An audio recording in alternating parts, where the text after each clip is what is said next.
Et c'est vrai, Cyril, que ces 5 rounds dans cette chaleur, ça va être compliqué pour les deux jeunes femmes, hein, finalement, pour un combat en 5 rounds avec le temps qu'il fait, va falloir bien gérer l'effort tout au long de ces 5 rounds, hein. Oui, parfaitement. Effectivement, la chaleur a tendance à un peu à étouffer les combattants et surtout, j'espère qu'ils ne sont pas arrivés trop tôt dans leur préparation. C'est à prendre en compte, vous savez, de ne pas venir trop en avance dans les vestiaires où il fait généralement aussi chaud et de démarrer un échauffement, on va dire, faire plus rapide qu'on pourrait le faire en hiver. Voilà, et puis on va prendre juste une minute, Cyril, pour dire que on se baladera un petit peu, hein, on vous l'a dit, puisque après ce championnat d'Europe, nous retournerons à Châteauneuf-les-Martigues pour aller retrouver des combats que vous n'avez pas pu voir. Et c'était une soirée très intéressante à plusieurs niveaux, cette soirée de Châteauneuf, avec des jeunes boxeurs et des boxeurs confirmés. Et puis on reviendra pour la nuit de l'Impact retrouver quelques-unes des figures, hein, du Fight Tour et du Pied-Point en France. Mais voilà, nous on est parti donc dans ce championnat d'Europe avec Delphine Guénon qui est de dos actuellement et qui démarre plutôt pas mal. Pour l'instant, c'est elle, comme à son habitude, hein, toujours en reprise d'appui, toujours en mouvement. Et pour l'instant, c'est elle qui tourne autour de Annelise Hochstadt. Et paradoxalement, pour une fois, on a l'impression que celle qui est au milieu du ring n'est pas forcément elle, celle qui mène le combat.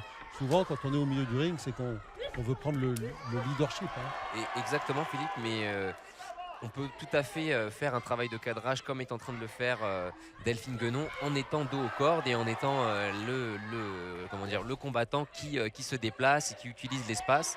Alors que face à elle, la Norvégienne, elle est plus ancrée dans le sol, mais il va falloir se méfier voilà, à ses actions parce qu'elle a l'air de plus chercher la puissance que la quantité.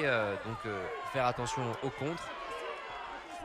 Mais pour Delphine Guénon, voilà, elle est tout en déplacement. On voit tout de suite qu'il y a une opposition de style par rapport au fait que Delphine est une boxe en gauchère et son adversaire droitière. Donc voilà, c'est très bien ce qu'elle fait. Elle se déplace du bon côté, c'est-à-dire sur l'extérieur. Et puis on le voit, pour l'instant, elle est vraiment... Alors, on a l'habitude de la voir, Delphine Guénon, hein, comme ça, toujours un petit peu sur la pointe des pieds, un peu savate, hein, on va dire. Voilà, cette façon de boxer toujours. Voilà, vous voyez ces mouvements, ces déplacements. C'est aussi important parce que peut-être que dans cette première reprise, on rappelle qu'il y a 5 rounds d'affaires, on est peut-être moins dans la recherche de puissance immédiate. Ce qu'on cherche, c'est un peu à tester son adversaire et surtout à s'en protéger. Et exactement, Philippe. Cela étant dit, vous avez tout à l'heure souligné que le combat allait se faire en 5 rounds de 3 minutes. Et le style de Delphine est aussi un style qui peut puiser en énergie. À voir ce que cela va donner sur la 4e et la 5e reprise. Le fait d'être beaucoup en déplacement, ça draine beaucoup d'énergie. Donc on va voir comment elle réagit, même si elle a dans son palmarès des combats en boxe thaïlandaise avec 5 reprises. Qu'est-ce qui est le plus compliqué finalement? Enfin, le plus compliqué, le plus dur, parce que voilà, ça par contre c'est très bien fait avec son bras arrière, cette petite droite-gauche là qui rentre pile en ligne dans la garde d'Hochstadt. Et vous avez vu, elle suit toujours avec la jambe avant. C'est très bien ce qu'elle fait parce qu'elle suit ses liaisons point-pied à chaque fois. Et ça c'est important. Bien sûr. D'un point de vue pointage, c'est très important. Surtout dans le kickboxing. Et oui, je vous disais Cyril, on la voit se déplacer, Delphine. Alors vous dites, effectivement, c'est énergivore de se déplacer, mais qu'est-ce qui est le plus énergivore? Se déplacer ou cette recherche de puissance, comme on voit à certains moments? On voit dans certains combats des boxeurs puissants, comment c'est très fort. Puis d'un seul coup, on a l'impression qu'il n'y a plus d'énergie. C'est vrai. Il n'y a plus rien. Et ben alors écoutez, Philippe, ce qui est le plus épuisant, je pense, c'est pour un boxeur qui met énormément d'énergie, comme par exemple, on peut le voir ce soir avec la Norvégienne, mais qui n'a pas de réussite et de productivité. Vous savez, quand on met énormément... coups dans le vide. Exactement, voilà. Ça, c'est très très puissant. Ça fait perdre parce que déjà mentalement, ça épuise et en plus physiquement, ça épuise. Alors que quand il y a de la réussite, même si on met de l'impact, eh bien, le fait qu'on prenne, vous savez, l'importance du mental, on prend confiance et on va dire ça nous donne une force supplémentaire. Donc c'est surtout là, c'est la réussite de la mise en place de la stratégie puissante face à une stratégie plutôt tactique. En tout cas, sur ce début de combat, ce qu'elle fait Delphine, c'est vraiment très bien parce qu'elle se met, d'une certaine manière, elle se met à l'abri de la puissance de la Norvégienne. Elle arrive quand même à la toucher. Et là, on vient de voir, elle vient de placer une accélération, voilà. Elle l'a mis dans le coin. Et la Norvégienne qui nous montre une belle attitude, hein, on ne la connaissait pas. C'est vrai que les écoles nordiques ont quand même pas mal de combattants. Moi j'ai eu pour... non, mais sérieusement, on en croise souvent dans les championnats amateurs internationaux, à l'IFMA ou à la WMF, donc en boxe thaïlandaise, mais peu importe, ils sont vraiment nombreux et ils récoltent des médailles. Donc il y a des vraies écoles de pieds-points dans ces pays-là. Il va falloir faire attention par contre à Delphine à pas trop sortir le menton. Oui. Surtout comme l'adversaire est plus grande. Elle a ce côté, Delphine, vous le voyez, ce port altier, ce port tête droite, elle est assez... ça ne veut pas dire qu'elle n'est pas souple de tronc, mais elle a vraiment comment dire, elle se tient très, très droite, la tête. Et effectivement, peut-être qu'à certains moments, il va falloir qu'elle fasse très attention. En même temps, pour l'instant, j'ai l'impression... La boxe et la boxe pied-point restent toujours à haut risque.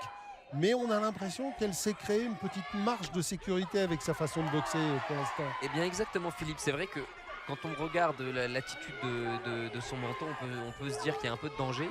Mais finalement quand vous observez ses déplacements, eh bien, elle est très très réactive et très mobile au niveau de ses appuis. Et on voit que en fait, sa vélocité l'emporte sur son adversaire. Et encore une fois, ce bras arrière magnifique, ce qu'elle vient de nous montrer Delphine. Ces déplacements, vous voyez, ce petit pas en arrière font qu'elle se retrouve tout de suite à l'abri des offensives de l'adversaire. Ouais, et comme visiblement elle aime bien boxer à distance, elle reste en plus j'ai envie de vous dire, dans sa filière de combat. C'est-à-dire elle n'est pas gênée par le corps à corps éventuel qui pourrait effectivement, alors que là, attention, on voit qu'elle a été quand même contrée par ce petit crochet droit qui est arrivé de la part d'Annelise Hochstadt. Et vous voyez l'attitude Annelise Hochstadt qui est beaucoup plus attitude de boxe thaïlandaise. On voit l'appui sur la jambe arrière et la jambe avant qui tapote, qui est prête à être lancée et donc qui va être sûrement pris de vitesse tout au long du combat si elle n'arrive pas à trouver une solution par la française Delphine. Et Delphine, elle a bien fait encore ce droite-gauche est vraiment et cette gauche en ligne.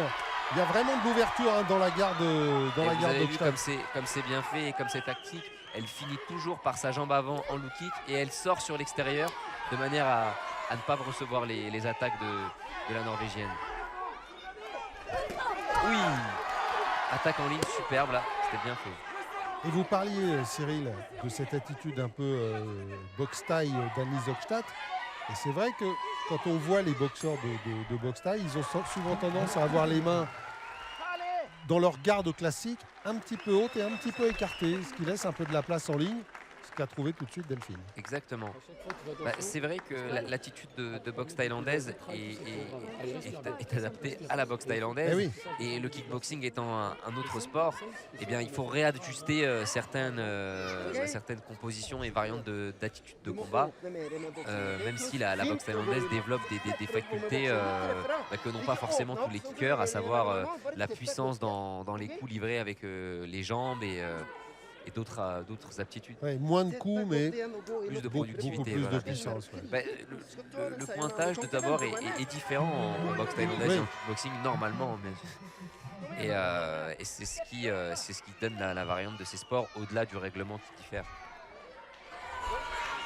Et c'est vrai que tout à l'heure on parlait de l'ascension fulgurante de Delphine Guenon, mais on disait mais elle a pas énormément de combats pour arriver là, mais qui elle a affronté? Elle a quand même affronté du lourd.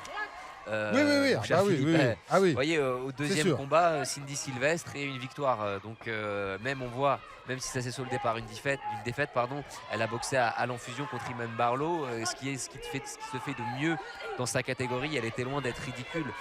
Elle a battu Sonia Dean. Exact. Et elle-même, Sonia Dean a battu Ludivine Lanier, c'était à Genève au mois d'octobre l'année dernière. Non, elle a vraiment elle a pris une dimension Delphine Guénon qu'on ne lui connaissait pas avant, ça c'est sûr, mais j'en reviens à ce que je vous disais tout à l'heure, Cyril, c'est que c'est vrai qu'on l'a vu débuter professionnelle sur Fight Plus et on a l'impression que pour elle est allée, c'est une fulgurance, c'est allé très très vite. Elle a progressé à chaque fois qu'on l'a vu à chacune de ses sorties. On ne lui fixe pas de limite, bien sûr, mais on est quand même un peu ébahi du résultat. Bien sûr. Et vous parliez de Ludivine Lanier, ça serait peut-être une opposition intéressante à faire. Il faudra en parler à Brahim Adafi, son entraîneur. Mais oui, de toute façon. Puis encore une fois, Cyril, vous connaissez bien le problème. Pour pouvoir espérer aller plus loin et plus haut, rien ne vaut le fait d'être maître chez soi. Bien sûr. Donc c'est sûr que Delphine Guénon, même si elle, et pour l'instant elle est bien partie compte tenu de ce que l'on voit à l'écran, elle est bien partie dans ce combat et pour cette ceinture ISK européenne. Mais c'est vrai qu'il faudra qu'en France, elle fasse aussi qu'elle ait des passages un peu obligés face à des championnes reconnues comme les Divine Lagnon. Alors c'est vrai qu'elle a quand même déjà bien marqué, comme on disait, avec une victoire sur Sonia Dean et Cindy Sylvestre. Caravinci, elle commence à marquer, elle commence à marquer son territoire, Delphine Guénon. Attention à ce contre avec la Norvégienne. Elle est toujours en appui. Elle cherche à enfermer en fait Delphine Guénon, mais elle n'y arrive pas. Voilà, par contre, Delphine là qui tourne sur le... Oui, ouais, encore cette gauche. Hein. Ouais, l'uppercut et la gauche qui suit derrière, très bien. C'est vraiment bien fait. Ça passe vraiment bien. Hein. Là, dommage qu'il n'y a pas eu la... Et encore. Si, et encore, si, là, le public en sortie, c'est très bien. Voilà. Là, elle marque ses points, c'est très bien ce qu'elle fait. Voilà, elle tombe toujours du bon côté.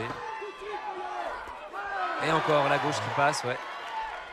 Très discipliné Delphine hein, dans son plan de combat, dans son plan tactique. On a entendu Brahim Hanafi là, qui est au pied du ring avec son t-shirt rouge, là vous le voyez, qui lui parle tout le temps et elle est vraiment connectée à son entraîneur et elle fait vraiment fait au mot près, elle fait ce que lui dit son entraîneur. Et ça c'est plaisant pour un entraîneur. Il n'y a rien de plus agréable pour un entraîneur que d'avoir un élève, un boxeur qui suit scrupuleusement les conseils qu'il lui donne. Et là on a vu que le kick a fait mal.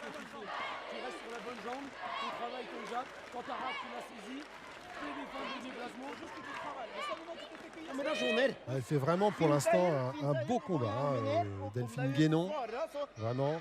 Elle fait un beau combat et son adversaire lui donne vraiment du fil à retordre et c'est ce qui rend le combat intéressant vraiment parce que la Norvégienne reste dangereuse, bien sûr, elle met l'offensive. Il y a une pression physique, déjà ne serait-ce que par sa taille et par le fait qu'elle est tout le temps en train de mettre ce pressing et d'avancer sur la Française. Ouais. Elle est peut-être un peu monolithique, hein, Annelise Hochstad. On la voit pas beaucoup varier les choses. Quand on voit, alors qu'on a attaqué déjà l'avant-dernière reprise, hein, Cyril, on a l'impression, même si elle reproduit beaucoup les mêmes gestes, de plus de variété dans ce que fait Delphine Guénon, alors que du côté d'Annelise Hochstad, elle est toujours un petit peu dans le même registre. Et elle s'enferme dans quelque chose qui pour l'instant lui a pas apporté de solution. Oui, bien sûr. Et en défense, elle est quand même perméable. Ce qui fait que Delphine n'a pas forcément besoin d'appuyer beaucoup les choses pour marquer des points et pour impressionner les juges. C'est vrai, c'est vrai. On sent la puissance. On l'a vu, sur le kick, on a entendu le petit cri, ça a claqué. Bien sûr, mais elle n'a pas suivi derrière, vous voyez, alors que les échanges de Delphine sont plus fournis, comme vous disiez. C'était un échange de 3 coups, voilà, 2 points suivis d'une jambe. Et on ne peut pas valoriser le travail de la Norvégienne, même si elle met de l'impact. Oui, là, elle en fait pas assez. Elle n'en a pas assez sûr. par rapport à ce que fait Delphine. C'est évident. Pour l'instant, alors, il est fréquent que dans un combat en 5 reprises, il y ait une petite diminution de régime à la 4e, surtout quand il fait chaud. Et là, il y a un petit peu moins d'activité forcément que dans les autres. Ah, attention. Et puis elle réagit sur les attaques de son adversaire. Ouais. Elle revient tout de suite. C'est bien. Elle est revenue tout de suite, Delphine. Hein. Elle domine son sujet, la Delphine. Ouais, ça fait. Franchement, on l'a vu plusieurs fois hein, sur le Fight Tour, dans l'émission Fight, etc. Delphine Guénon. Et là, on l'avait trouvé à chaque fois en progrès. Il y avait des choses qui se passaient. Je me souviens de son premier combat. Elle était complètement virevoltante. On avait l'impression presque d'une combattante, comment dire, un petit peu nerveuse, dans l'angoisse de ce qu'elle arrivait, la découverte. Enfin, vous voyez quand on est, bien sûr, on a Oui, Quand peut on faire donne un peu l'impression tout, de bien sûr. l'appréhension et Ouais, qu'on veut ouais, tout bien sûr. faire. Et là, vous voyez ce qu'elle fait, ce Et sont là, des basiques. exactement, exactement. Bras avant, bras arrière en ligne. Mais super bien fait. Exactement, mais les choses simples sont les choses les plus dures à réaliser parce qu'il faut les faire bien et c'est ce que fait Delphine. Elle nous propose voilà, des enchaînements simples et avec de l'efficacité à chaque fois. Bras avant, bras arrière, suivi du low kick jambe avant. Et puis là, on voit qu'elle peut gérer un petit peu plus. Ça lui permet... Et encore, voilà, oui, encore ouais. une fois, bras avant, bras arrière, jambe avant. Et on sent qu'elle maîtrise le combat et le timing de son adversaire. Ça lui permet en fait de maîtriser aussi bien ses attaques que ses défenses. Pardon. Et encore une bonne reprise. Encore une bonne reprise de Delphine Guénon.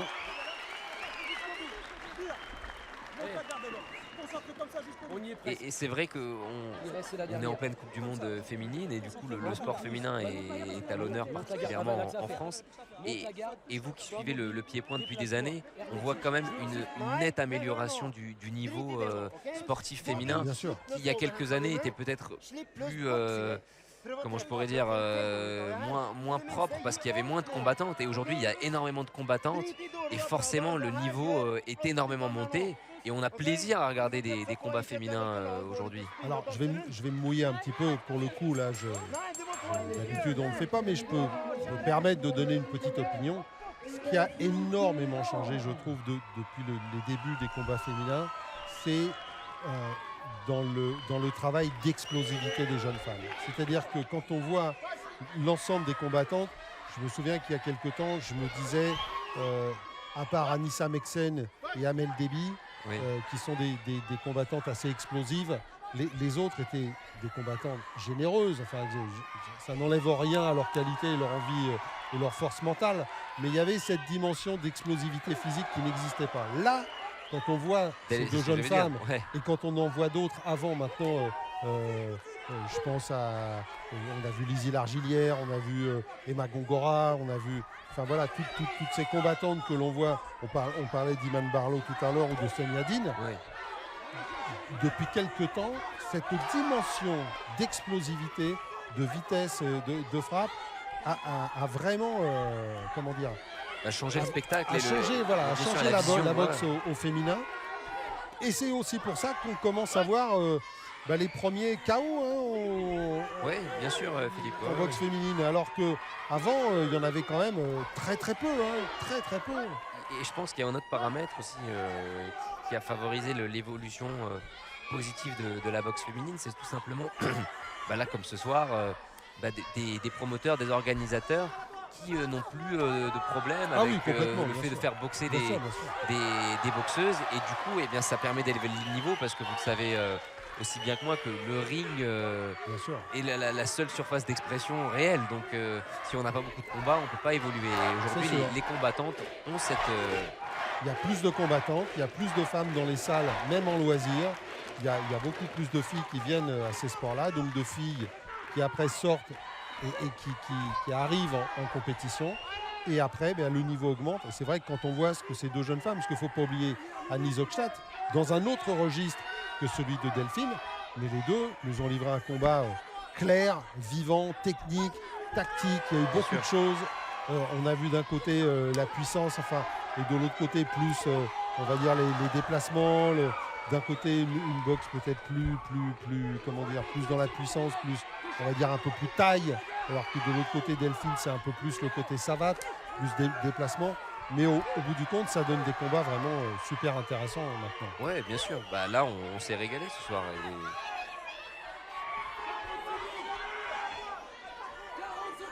En tout cas, à seulement 25 ans, Delphine Guénon, elle est sur le point de conquérir un nouveau titre. Ouais. Et sûrement pas le dernier. Non, et puis surtout, elle s'assoit au niveau européen. Elle a commencé à bien s'installer en France. Au-delà de ses qualités d'athlète, elle commence à avoir comment on pourrait appeler ça, l'expérience de faire lever le public, de faire. C'est aussi ça une championne. Bien sûr. Et c'est super ce qu'elle fait. Voilà, bravo à Delphine. Et puis il y a une chose qu'on n'a pas dite, Cyril, qui est importante. Delphine, elle a boxé chez elle. Et on sait très bien que Bien sûr. quelquefois, c'est difficile, cette pression qu'on a du public, des amis, de la famille qui est là et tout ça. Et là, elle a vraiment répondu à ce qu'on attendait d'elle. Parce que finalement, quand on regarde ce combat, pour moi, alors après, j'ai les yeux de Chimène peut-être pour elle, mais elle gagne les 5 reprises. Ah, bien sûr, je pense que. Alors, je sais pas si les arbitres diront, mais personnellement, je ne vous contredirai pas sur ce. Elle a dominé, elle a sujet dominé complètement. le sujet complètement. Elle a vraiment. Des juges Et oui, l'unanimité. est déclarée Normal. championne d'Europe ISCA catégorie moins de 63 kilos. Le coin bleu 53 kilos. Voilà, championne d'Europe ISK des 53 kilos. Delphine Guénon. Progression fulgurante, mais on peut imaginer que ça n'est pas terminé. Et une très belle image de bandage avec le vernis rouge. Et ben la boxe Toujours coquette. féminine. Et ouais, c'est super. Non, bravo en tout cas pour cette belle, ce beau combat et ce titre bien mérité.